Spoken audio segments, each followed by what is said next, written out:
Chapter 1. A detective in the midst of darkness.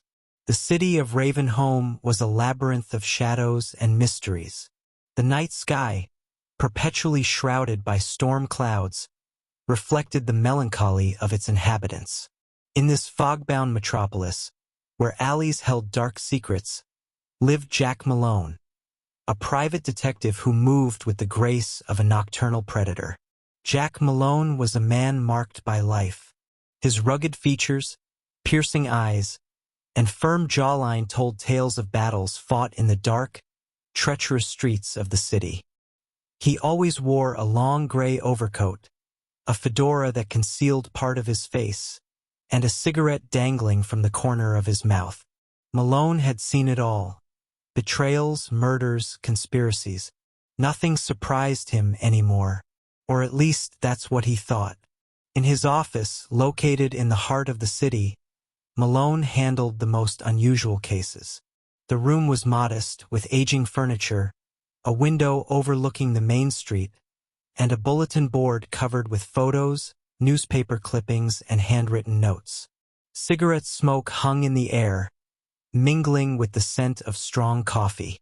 On a particularly rainy night, Malone's phone rang.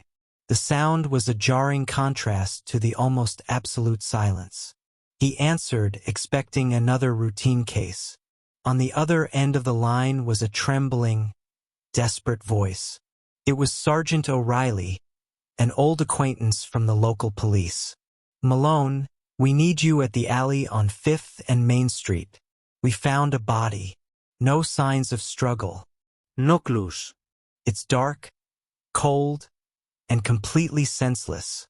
Malone stubbed out his cigarette in the overflowing ashtray, grabbed his hat, and stepped into the rain.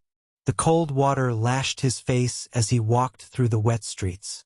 Neon lights reflected in the puddles, creating a spectacle of distorted colors. When he arrived at the scene, the alley was surrounded by police. The crime scene was a macabre theater. The body of a man lay on the ground, eyes open, staring into the void. No sign of violence, no murder weapon, just a solitary corpse. Malone approached, observing every detail with trained eyes. "Sergeant, what do we know so far?" he asked, crouching beside the body. "O'Reilly Sigurd." "Nothing, Jack." No witnesses, no clues. "Just this poor guy. His name is Charles Monroe. Worked as an accountant. Simple life, no known enemies." Malone examined the body more closely. There was something that didn't fit, but he couldn't yet identify what it was. The alley was silent, except for the sound of the falling rain. "Everyone has enemies, O'Reilly. Some are just better at hiding them." As he surveyed the area, his eyes caught a faint gleam near a pile of trash. He approached and found a wristwatch broken and soaked. He picked it up carefully, sensing that this was the first piece of the puzzle. "We're going to find out who killed Charles Monroe," he murmured to himself, as he tucked the watch into his coat pocket. The night was just beginning, and Malone knew the city still had many secrets to reveal. Chapter 2. The Kiss of Death. The rain continued to fall incessantly, transforming the streets of Ravenholm into rivers of melancholy and mystery. Jack Malone, now with the broken wristwatch tucked in his pocket, left the alley, feeling that each raindrop carried an unrevealed secret. The first light of day was still far off, and the detective knew that the answers he sought would not emerge in the daylight. He would need to delve into the darkness to find the truth. His next destination was Charles Monroe's apartment, a modest dwelling in the East End neighborhood. The weathered brick building had seen better days. The stairs creaked under the weight of his boots, each step echoing like a whisper from a forgotten past. Inside the apartment, the scene was of an ordinary life abruptly interrupted. Simple family photos adorned the walls, an untouched plate of food lay on the kitchen table, and a newspaper from the previous day was folded on the armchair. Malone examined everything carefully, his hawk-like eyes searching for anything out of place. Upon opening the desk drawer, he found something curious. A sealed envelope with a hand-drawn black rose. Inside, a letter written in elegant, precise handwriting. The letter mentioned a meeting scheduled for the night of the crime at a nightclub called the Velvet Rose. It was the lead he needed. The Velvet Rose was one of the most famous clubs in the city, known both for its select clientele and its dark secrets. Malone entered, immediately enveloped by the soft music of a piano and the discreet murmur of conversations around. The lights were low, creating an atmosphere of intimacy and mystery. He headed to the bar, where a woman of enigmatic beauty was seated. Her eyes were green like emeralds, and she seemed out of place, like a puzzle piece that didn't fit. Malone approached, sensing that she knew more than she let on. "Good evening," he said, lighting a cigarette and observing her through the smoke. "Do you know Charles Monroe?" She looked up, assessing him carefully before responding. "Depends on who's asking. Jack Malone, private detective. I'm investigating Monroe's death." The woman sighed and took a sip of her drink. I'm Evelyn. Charles was a good man, but he was involved with dangerous people. He was afraid. In the last few days, he was always looking over his shoulder. Malone leaned in, intrigued. "Do you know who might be behind this?" She hesitated, as if weighing the consequences of her words. "There are rumors he was trying to get out of something big, something involving a lot of money and very dangerous people. The name most mentioned is Marcus the Cobra. If you want answers, he's the one you should look for." The night wore on, and Malone knew every minute counted. He left the club with a new lead, but also with a sense of impending danger. The clock was ticking, and he needed to act quickly. He headed to his office, determined to devise a plan to find Marcus the Cobra. He knew this quest would take him even deeper into the city's abyss, but there was no other choice.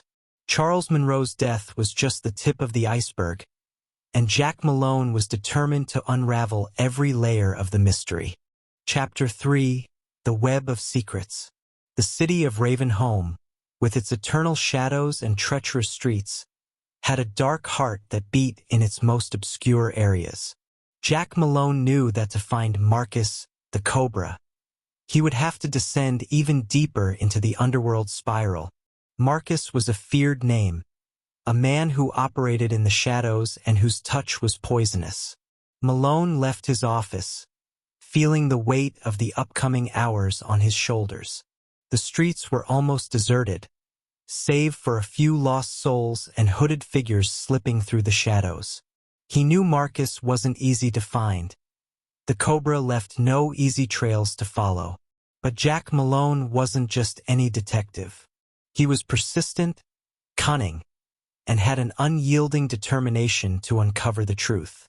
The first stop was an old abandoned warehouse on the river's edge, a place where rumors and shady deals intertwined. The warehouse was a skeleton of metal and wood, with broken windows and creaking doors. Inside, the dimness was pierced only by a few beams of light passing through cracks in the roof. Malone knew he needed information, and, fortunately, he had contacts. He found Jimmy the Rat, a longtime informant, hiding among the shadows. Jimmy was small and nimble, with eyes that seemed to catch everything. "Malone," Jimmy whispered, lighting a cigarette with trembling hands. "I heard you're after the Cobra. That's dangerous, even for you." "I have no choice, Jimmy," Malone replied, his voice steady. "I need to know where to find him." Jimmy looked around, as if expecting the walls to have ears. "There's a place, an underground gambling house on 22nd Street. Marcus frequents it. But Jack, be careful. He doesn't like unexpected visitors." The gambling house on 22nd Street was a den of iniquity, hidden behind an innocuous facade. Malone entered, feeling the tension in the air. The main room was filled with gaming tables, where men and women gambled their hopes and lives on dice and cards. Cigarette smoke hung heavy, and the sound of laughter and murmurs created a symphony of decadence. At the back of the room, seated like a king on his throne, was Marcus the Cobra, tall and thin, with eyes as cold as ice and a smile that never reached them. He exuded an aura of danger. Malone approached, feeling every eye on him. "Marcus," Malone said firmly, "we need to talk." The room fell silent, and all eyes turned to the Cobra. Marcus looked up slowly, assessing the intruder. "Jack Malone," he said, his voice smooth as silk. "I've heard of you. What do you want with me?" "I'm investigating the death of Charles Monroe," Malone replied bluntly. "And all paths lead to you." Marcus laughed, a dry, cruel sound. "Charles Monroe got himself into business he didn't understand. Tried to get out and paid the price. But I had nothing to do with it." Malone didn't back down. "Then who does? Who's pulling the strings behind all this?" The Cobra leaned forward, his eyes locked onto Malone's. "Maybe you should dig deeper, detective. Not all secrets lie on the surface. And remember, some stones are best left unturned." Malone left the gambling house with more questions than answers, but one thing was certain. He was closer to the truth, and he knew that to unravel the mystery, he would have to face even darker and more dangerous forces. Chapter 4: Echoes of the Past. Jack Malone left the underground gambling den with a burning sense of urgency in his chest. The rain still fell, a constant veil of melancholy that seemed to reflect the city's very soul. The words of Marcus, the Cobra, echoed in his mind, fueling his doubts and stoking his determination.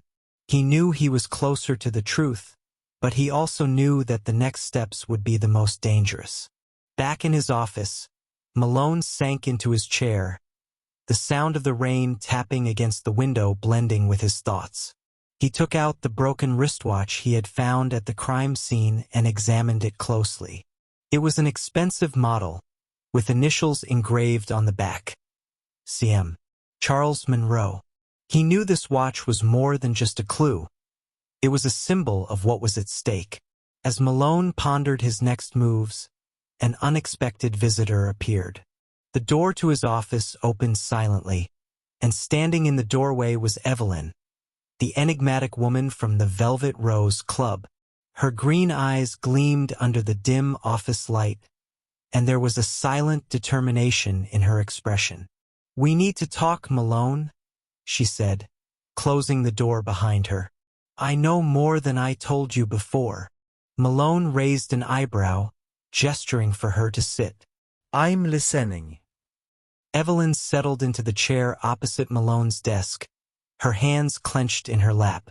"Charles and we were together. He trusted me, and I knew he was involved in something dangerous, but I didn't know how deep it went. He gave me this key shortly before he died, said I should give it to you if anything happened to him." She handed Malone a small gold key, which he took and studied. There were no markings or inscriptions, but he knew every detail mattered. "Do you have any idea what this key opens?" Evelyn shook her head. "Charles mentioned a safe, something he was keeping for an emergency. He said it contained information that could bring down powerful men." Malone felt a surge of adrenaline. This was the missing piece. "Do you know where this safe is?" "Yes," she replied.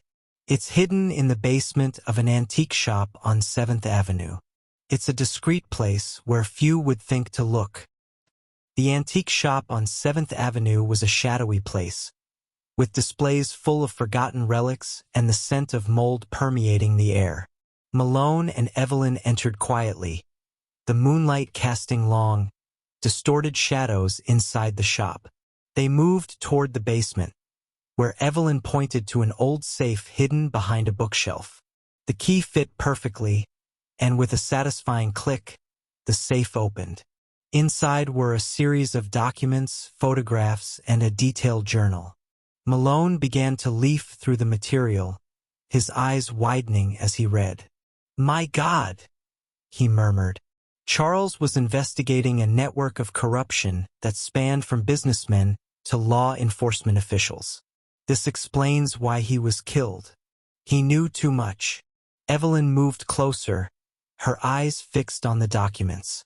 "We need to take this to the police. The public needs to know the truth." Malone nodded. "Yes, but first we need to ensure our safety. This information is dangerous, and whoever killed Charles will come after us." As they were packing up the documents, a noise outside drew Malone's attention.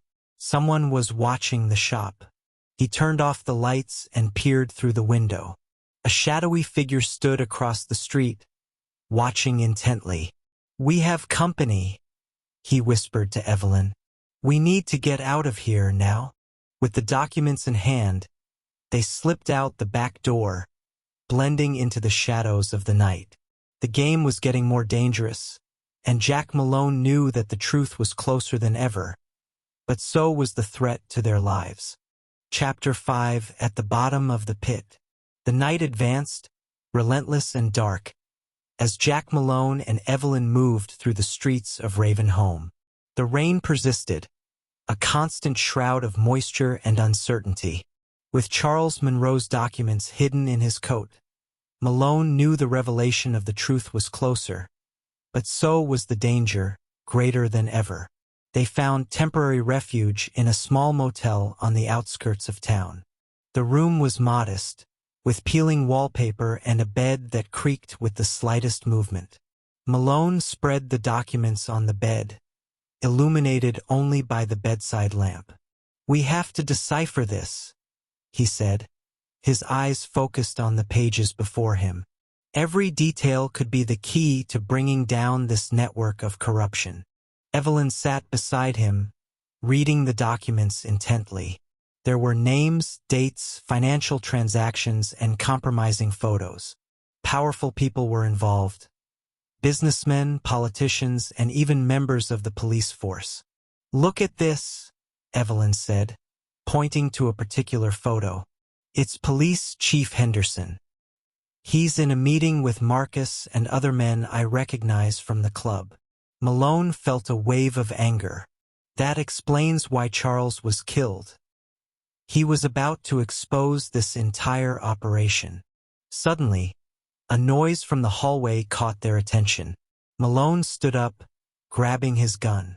"Stay here," he ordered Evelyn, as he approached the door. The tension was palpable.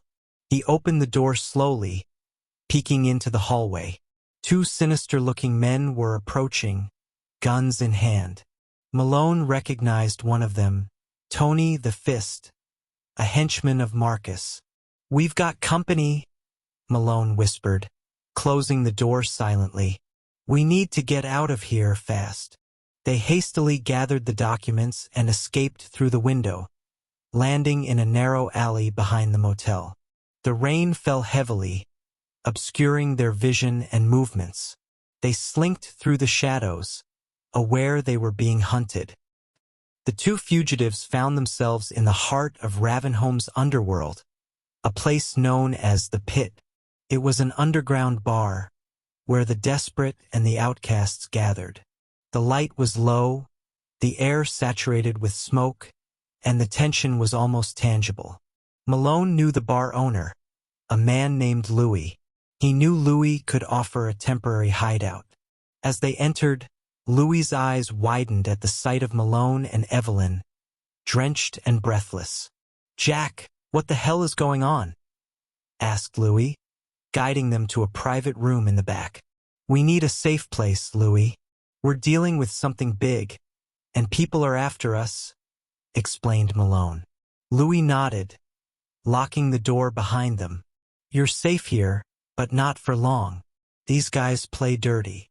Malone and Evelyn sat down, examining the documents once again. Each page revealed more about the conspiracy Charles was trying to expose. They needed a plan, and quickly.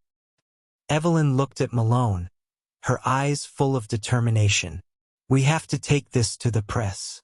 The only way to ensure our safety is to make this information public. Malone knew she was right. They needed an ally in the media, someone who could reveal the truth without fear of reprisals. He knew a reporter, Sarah Lawson, who was known for her integrity and courage. Sarah can help us, said Malone, picking up the phone to call her. But first, we need to make sure we have everything we need. Once this gets out, there's no turning back. While Malone spoke with Sarah, arranging a meeting, Evelyn continued to scrutinize the documents, looking for any detail that might have been overlooked. They were on the thin line between truth and survival, and every move could be their last. The journey was far from over, but Jack Malone knew he was closer to the truth than ever. The danger was real, but the determination in his eyes showed no signs of weakness. He was ready to face whatever came, and to expose the corruption that was eating away at the city of Ravenholm. Chapter 6. The Trap of Truth. Dawn was still far off, but Jack Malone and Evelyn had no time to waste. With Louis's help, they slipped out of the pit bar through a back door, avoiding any chance of being followed. The city was still blanketed by rain, each street a potential hiding place for their pursuers.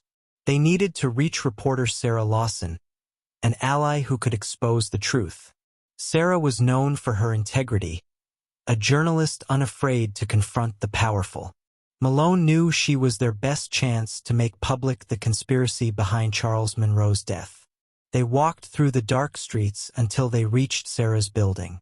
It was an old, red brick structure, with a small marquee illuminated by a flickering light. Malone rang the bell, and after a tense moment of silence, the door opened to reveal Sarah, a middle-aged woman with keen eyes and an air of determination. "Jack, what's going on?" she asked, quickly letting them in. "I got your call and I'm ready to help, but I need more information." Malone and Evelyn explained the situation, showing the documents they had recovered. Sarah studied each page carefully, her eyes narrowing as she read the details of the conspiracy. "This is big," she murmured. "Much bigger than anything I've ever investigated. If we publish this, it will bring down a lot of powerful people. But you know it will also put a target on our backs." Malone nodded. "We know, but the truth needs to come out. Charles Monroe died for this, and we can't let his death be in vain." As Sarah began to prepare the report, they heard a sound from the hallway. Footsteps. Malone felt a chill run down his spine. Someone was approaching. He signaled for Evelyn and Sarah to stay silent, grabbing his gun and positioning himself beside the door. The door was kicked in with a crash and two armed men entered, the same ones they had seen at the motel. Malone reacted quickly, taking down one of the intruders with a precise blow. The second man fired, but the bullet hit the wall, grazing Malone. Evelyn and Sarah took cover behind the table, while Malone fought the second man. The struggle was intense, each move filled with urgency. Finally, with a well-placed strike, Malone disarmed the attacker and knocked him out. Breathing heavily, he turned to the two women. "We need to get out of here now. They know where we are." Sarah grabbed the documents and placed them in a sturdy folder. "I have a contact at the newspaper who can help us publish this quickly. Let's go there." They crossed the city under the relentless rain, each street a series of dangers and uncertainties. They arrived at the newspaper building, an imposing structure of glass and steel, a bastion of truth in the darkness of Ravenholm. Sarah led the way to the newsroom, where they found her contact, an editor named Mike. Mike quickly read through the documents, his eyes widening as he grasped the magnitude of the revelation. "This is explosive," he said. "We need to get this on the front page immediately. But you know it will trigger a storm." "It's a risk we're willing to take," Malone replied firmly. The truth needs to come out, no matter the cost. With Mike's help, they began preparing the publication. The tension was palpable. Every minute counted. They knew the conspirators would do everything to stop the truth from being revealed. Suddenly, Sarah's phone rang. She answered and listened for a moment, her eyes widening in surprise and fear. "They're coming," she said, hanging up. "We have little time." Malone readied himself for the final battle, determined to protect the truth and those with him. The publication was almost ready, and the race against time was intensifying. The truth was about to be revealed, but the price might be too high. Chapter 7: The Deadly Game. The newsroom lights flickered intermittently as Jack Malone, Evelyn, and Sarah Lawson prepared for the final battle. The incessant sound of rain outside seemed to heighten the tension filling the room. Mike, the editor, worked feverishly to finalize the publication of the story that could change everything. "Time's running out," murmured Sarah, glancing out the window. "They're coming, and we won't be able to hold them off for long." Malone looked at Evelyn, who was clearly nervous but determined. "We need to buy some time," he said. "I'll head downstairs and try to hold them off. Sarah, you and Mike finish the publication and send it to all your trusted contacts. Evelyn, stay with them and help however you can." Evelyn took the gun Malone offered, her hands trembling slightly. "Take care, Jack." Malone nodded, his gaze steady. "You too. See you on the other side." Descending the stairs quickly, Malone felt the weight of responsibility on his shoulders. He knew there was no room for error. The truth was about to be revealed, and he needed to ensure the safety of those by his side. Reaching the ground floor, he saw the first signs of movement. Armed men approached, their dark silhouettes standing out against the building's dim lighting. Malone took a deep breath, preparing for the inevitable confrontation.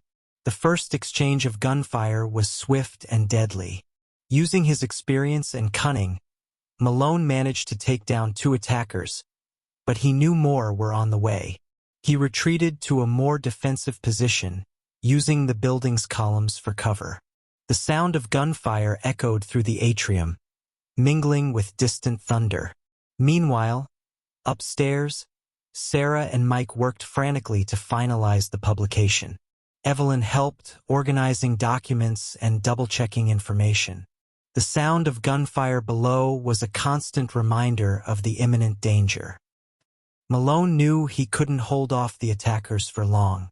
He needed to be smart, using the environment to his advantage. Glancing around quickly, he spotted a fire extinguisher on a nearby wall. A plan formed in his mind. Waiting for the right moment, he shot the extinguisher, creating a cloud of gas that obscured the attacker's vision. Taking advantage of the confusion, Malone moved quickly, catching the men by surprise and taking down 2 more before the smoke began to clear. But the attackers were many, and Malone was running out of ammunition. He retreated again, climbing the stairs, trying to buy more time. Upstairs, Sarah finally finished the publication and sent it to all her contacts. The truth was on its way, but the danger was far from over. Evelyn looked at Malone as he reached the top of the stairs, sweaty and breathless, but determined. "We did it," she said, showing the sent message. "But they're still coming." Malone nodded, taking Evelyn's gun and checking the remaining ammunition. "We need to get out of here. Let's use the back exit and the confusion to our advantage." Leading Sarah and Evelyn, Malone took them through a narrow corridor that led to the building's rear exit. The rain was still pouring down heavily, but the darkness was their ally. They moved quickly, knowing every second counted. Outside, the city seemed like a battlefield. The streets were deserted, except for the dark figures moving in their direction. Malone, Sarah, and Evelyn ran to a nearby alley, using the shadows for cover. "We need to find a safe place," said Malone, looking around. Sarah, do you know of any place we can hide until this blows over? Sarah thought for a moment. There's an abandoned warehouse in the north part of the city. Few people know about it. We can hide there until the dust settles. Malone nodded, leading them toward the warehouse. He knew the game wasn't over yet, but the publication of the truth was a big step. They needed to survive the night and ensure justice was served. As they ran through the dark, rainy streets of Ravenholme, Jack Malone felt a new determination growing within him. He knew the fight was far from over, but he also knew they were closer to the truth than ever before. Justice was on its way, and he was willing to fight until the end to ensure it prevailed. Chapter 8. The Final Showdown. The streets of Ravenholme seemed darker than ever, shrouded in a furious storm that mirrored the growing tension in Jack Malone's heart. He, Sarah, and Evelyn moved quickly through the alleys, each step a race against time. The truth was finally within reach, but they knew their enemies would not give up easily. They arrived at the abandoned warehouse in the north of the city, a building of worn bricks and broken windows. It was a place forgotten by time, perfect for hiding temporarily. Malone pushed the heavy door open, leaving it ajar just enough for the three of them to slip inside. Inside, the air was damp and the floor littered with debris. Shadows danced on the walls as the rain pounded heavily on the metal roof. Malone knew they couldn't stay there long, but they needed a moment to breathe and plan their next steps. Sarah sat on a crate, breathing heavily. "The report has been published," she said, trying to stay calm. "Now, we can only hope the authorities act quickly." Malone nodded, checking his gun and watching the warehouse entrance. "They'll come after us," he said, his voice firm. "We need to be ready." Evelyn, despite the visible fear in her eyes, was determined. "What do we do now, Jack?" Malone looked at the two women, knowing their lives were at stake. "We prepare for the final showdown. If they come, we'll be ready." Time seemed to drag on as they waited, each minute filled with tension. The distant sound of approaching footsteps was the first sign that the confrontation was about to begin. Malone positioned himself near the entrance, signaling for Sarah and Evelyn to hide behind a stack of crates. The warehouse door was kicked in with a crash, and armed men entered, their dark silhouettes standing out against the dim light. Malone fired first, taking down the leader with a precise shot. The warehouse became a battlefield, with gunfire echoing and sparks flying as bullets hit metal surfaces. Malone fought with determination, moving from cover to cover, using the environment to his advantage. Sarah, despite not being used to such danger, helped as best she could, passing ammunition to Malone and trying to stay out of the line of fire. Evelyn, though frightened, showed courage as she used the gun Malone had given her to protect herself. The fight was fierce, but Malone knew he had to stay calm.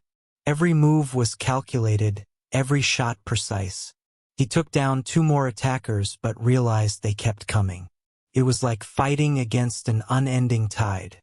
Suddenly, a familiar figure entered the warehouse. Marcus the Cobra was there, a cruel smile on his lips. "Malone," he said, his voice echoing through the space. "Do you really think you can win? This city belongs to me." Malone readied himself for the final showdown. "The truth is already out, Marcus. You've lost." Marcus laughed, raising his gun. "Let's see how long you can hold onto that truth." The two exchanged gunfire, the deafening sound reverberating through the warehouse. Malone knew he had to be quick and precise. He moved to the flank, seeking an advantage. Finally, with an agile move, he managed to disarm Marcus, knocking him to the ground. "It's the end of the line for you," said Malone, pointing his gun at Marcus. Marcus looked at him, his eyes filled with hatred. "You can take me down, Malone, but there are others. This is just the beginning." Malone remained unfazed. "Then we'll start with you." With a final blow, he disarmed and incapacitated Marcus, ensuring he was no longer an immediate threat. The police arrived soon after, alerted by the publication of the report and the gunfire. Sarah and Evelyn were taken to a safe location, while Malone stayed in the warehouse, watching as the officers arrested the remaining henchmen and took Marcus into custody. The rain finally began to let up, and Malone felt a rare moment of peace. The truth was out, and justice was beginning to prevail. He knew there was still much to be done, but for now, the city of Ravenholm could breathe a little easier. As the sirens echoed in the distance, Jack Malone, soaked but victorious, lit a cigarette and looked out at the horizon. He knew the fight for justice never truly ended, but at least for today, he had won a crucial battle. Chapter 9. The Truth Revealed. The rain had stopped, and the city of Ravenholm emerged from the darkness of the night, cleansed by the storm. Jack Malone, with body and mind exhausted, watched the first rays of sunlight pierce through the dark clouds. The feeling of victory was sweet, but he knew the work was far from over. The abandoned warehouse was now surrounded by police and press. Camera flashes illuminated the scene as journalists shouted questions, trying to gather information about what had transpired. Charles Monroe's story was finally about to be revealed to the public. Sarah Lawson, determined and resilient, gave a brief statement to the reporters, outlining the network of corruption and the dangers they had faced to bring the truth to light. Her voice was firm but carried the weight of what had been lost and what was still at stake. "Evelyn," called Malone, approaching her. "You were brave. Without you, we wouldn't have made it." Evelyn smiled, though her eyes still reflected the fear and tension of recent events. "I just did what was right. Charles deserved justice, and now he can rest in peace." Later, Malone was taken to the police station to give detailed statements. Police Chief Henderson, now exposed as part of the conspiracy, was taken into custody. The corruption was being uprooted, but Malone knew many would still be on alert, waiting for an opportunity to retaliate. In the interrogation room, Malone sat across from a young detective who took rapid notes. The conversation was brief but direct. He recounted the events, from Charles Monroe's body to the final showdown with Marcus, the Cobra. "You did a good job, Malone," said the young detective. "Thanks to you, we've exposed a network of corruption that has been poisoning this city for years." Malone nodded, but his gaze was distant. The fight against evil never really ends. There's always more lurking in the shadows. Back in his office, Malone sat in his worn chair, looking out the window where the sunlight now gently streamed in. The Charles Monroe case was closed, but he knew many others awaited him. The phone on his desk seemed a constant reminder that the next call, the next mystery, could come at any moment. As he lit a cigarette, the familiar sound of footsteps in the hallway caught his attention. Sarah and Evelyn entered, bringing with them an air of renewed hope. "We want to thank you, Jack," said Sarah. "Without you, none of this would have been possible." Malone smiled slightly. "It was a team effort. We all played our part." Evelyn approached, holding a small box. "I found this among Charles's belongings. I thought you should have it." Malone opened the box and found an old badge, worn with time. It was a detective's badge, a symbol of honor and duty. "Charles wanted to be like you, Jack," said Evelyn. "He believed in truth, in justice. This badge was his, but I think he would want you to have it." Malone held the badge, feeling the weight of the responsibility it represented. "Thank you, Evelyn. I'll honor it." As the sun rose over Ravenholm, Jack Malone knew that although one battle had been won, the war for justice was endless. He was ready to face any challenge, determined to protect the truth in a city where shadows never sleep. Chapter 10: Reflections in the Darkness. The days following the grand revelation were a whirlwind of activity for Jack Malone. The city of Ravenholm seemed to have awakened from a long nightmare, with the truth finally brought to light. But while the newspaper headlines highlighted the fall of the corruption network, Malone knew his work was far from over. On a quiet evening, as the sky began to take on shades of orange and purple, Jack Malone walked through the streets of Ravenholm. Despite all its secrets and shadows, the city was his home. Every alley, every street, and every neon light had stories to tell, and he was there to listen.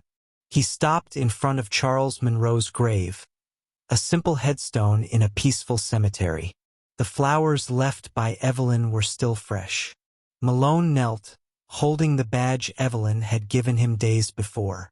"Charles, we did it," he murmured, his voice filled with emotion. "The truth is out, and the guilty are paying for what they did. You can rest in peace now." Standing up, he walked slowly to the cemetery exit, the night embracing the city in a blanket of stars and distant lights. His reflections led him back to his office, a sanctuary of secrets and mysteries. Upon entering, he found Sarah and Evelyn waiting for him. The soft light of the desk lamp illuminated the room warmly. "Jack, we thought you'd like to know," began Sarah. "The police made more arrests today. The corruption network is being dismantled." Evelyn nodded, adding, "Your work wasn't in vain. Charles would be proud." Malone felt a rare warmth in his chest. "It's good to know, but the work never ends. There will always be something lurking in the shadows." They spent some time in silence, contemplating the recent events. The camaraderie between them was palpable, an alliance forged in the fire of adversity. Sarah stood up, grabbing her bag. "Well, I need to get back to the newspaper. There's still much to report." Evelyn also prepared to leave. "I need to go too. But Jack, if you need anything, you know where to find me." Malone nodded, bidding farewell to both. "Thank you, Sarah. Evelyn, you made all the difference." When the door closed, leaving Malone alone in his office, he allowed himself a moment of reflection. He took Charles's badge and placed it on a shelf, next to other artifacts from past cases. Each item there had a story, each a reminder of battles fought and lessons learned. The night progressed, and Malone lit another cigarette, the familiar aroma filling the room. He looked out the window at the distant city lights, knowing his work was necessary, even if thankless. He was the guardian of the shadows, the detective who faced the darkness to bring the light of truth. The phone on his desk rang, a familiar sound that interrupted his thoughts. He answered, his voice firm and ready for the next challenge. "Jack Malone." An anxious voice on the other end of the line began to speak, and Malone knew the night was not yet over. There were more secrets to uncover, more injustices to correct. He stood, grabbing his hat and coat, and stepped out into the night once again. The city of Ravenholm never slept, and neither did Jack Malone. He was the last line of defense, the detective of the shadows, always ready to face the next mystery that arose in the misty streets.